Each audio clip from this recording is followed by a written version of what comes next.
What you're seeing here is Kimi K2.6, a brand new AI model from Moonshot AI, which is both open source and open weight.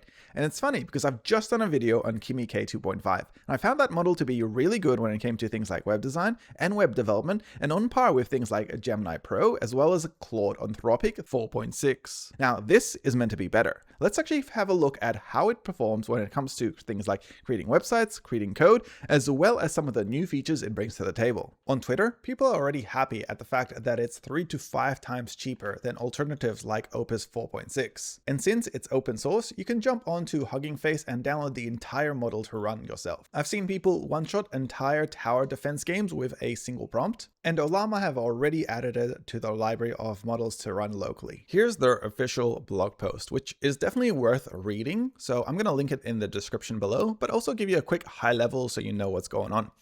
They've compared it to some of the latest models, like even the brand new Claude Opus 4.6 model, and it does surprisingly well. It's pretty much on par with ChatGPT 5.4, Claude Opus, as well as Gemini 3.1 Pro, and this is across agents, visual agents, and coding as well.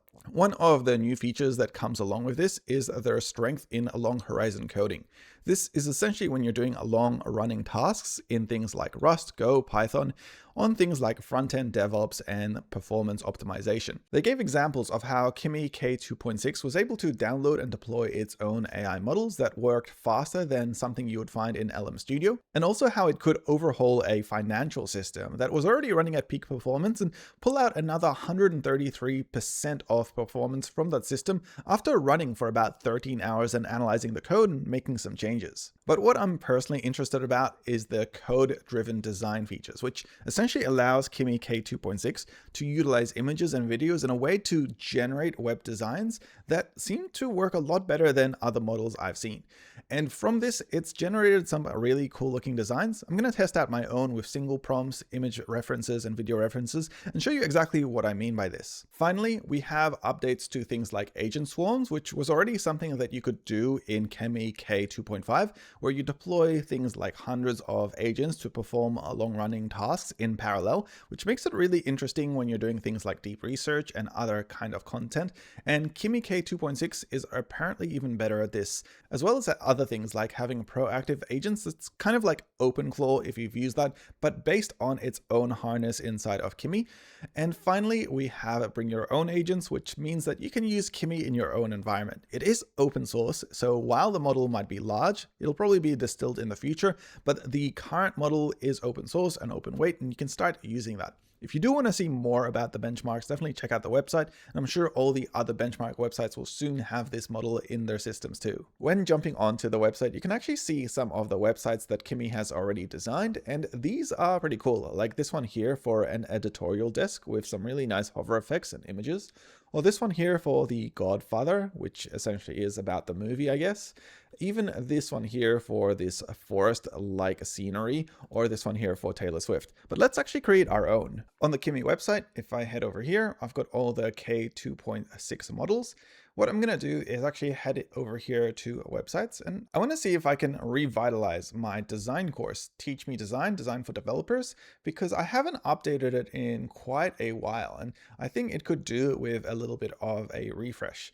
So what I'm going to do is throw this here into Kimi. I'm going to give it this prompt here, which is to take a look at the website and then give me recommendations of how to improve it based on 2026 design trends. Kimi actually goes through the website. It takes screenshots at each part of the website design so it can get a full breakdown of what it looks like. And this is that visual component which I like so much. Then it starts writing up a layout of exactly what it's going to change and how it's going to create it before doing so. And that's just finished. Let's take a look. I'm going to expand it out by clicking this over here. It's going for a more professional black and yellow look. And then it goes straight into the chapters and the curriculum. But what do you guys think in comparison to the original one that I have over here? Do you think it's better, worse? I found this video of these cards that kind of swipe in and out in a carousel. And I want to see if I can drag this video into Kimi with this prompt over here and see if I can recreate this as a website design. Looks like that's just finished, so I can preview that now.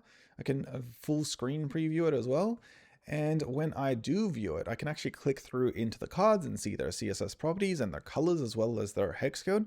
So pretty cool. And then at any point in time, I can grab all the code, which is just over here. So I saw this really cool animation on Twitter of this globe, and I want to see if Kimi can recreate this on a website. I saved the video and I'm just going to drag it here into Kimi and ask it to recreate it. And here it's finished. Let's expand this out and take a closer look. It's got this globe, which is rotating slowly with these dots to represent the countries. I can click on it and move it about, which is exactly what I asked it to do. And I would say that this overall is a pretty good job. If this is the first time you're using Kimi, you can actually jump into the website section and just have a look at some of their pre-made templates and use them as a reference point. I'm going to select this one here, and I want to create something of like a matrix-like website that has some interactive elements as I go through it. And here's that matrix-like design finished up. If I expand it out, we've got these letters flying down, almost like droplets. It looks pretty cool. If I scroll through, we've got different sections here with some images added in.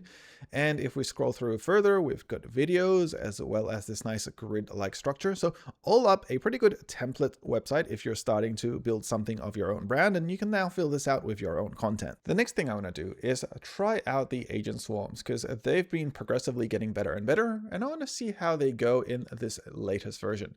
I've been doing a lot of videos on OpenClaw, so I want to see if it can provide me with the channels that are on YouTube currently that are kind of my competitors and find out exactly what they're doing on the topic. I think the best way I can label this is kind of like competitor analysis or market analysis, but this is useful in any industry that you're in. Having a look at what your competitors are doing and always making sure that you're one step ahead. And here are those results. First, of course, is Free Code Camp. It's a channel I've made videos on in the past. They have 11 million subscribers and they do really good content with hour-long videos on every topic in great depth. There are a few other channels here that are doing videos on AI models and OpenClaw, but the main one that you really want to check out is just this one here, so don't worry about those. Lastly, if you're someone who uses things like OpenClaw, then definitely check out Kimi Code. It's running on the latest K2.6 model, so I'd love to hear your experience of how you're finding it. Additionally, Kimi Code is the same. It's now using that K2.6 model, and it's something you run in your terminal based on the Kimi harness, which has its own benefits and strengths, but I haven't had the time to properly jump into it. So let me know in the comments below how you guys might be finding it. Finally, a big thanks to Moonshot AI for sponsoring this video and making it happen. I really appreciate that they're making open source, open weights models, and if you want to learn more about them, definitely check the link in the description below.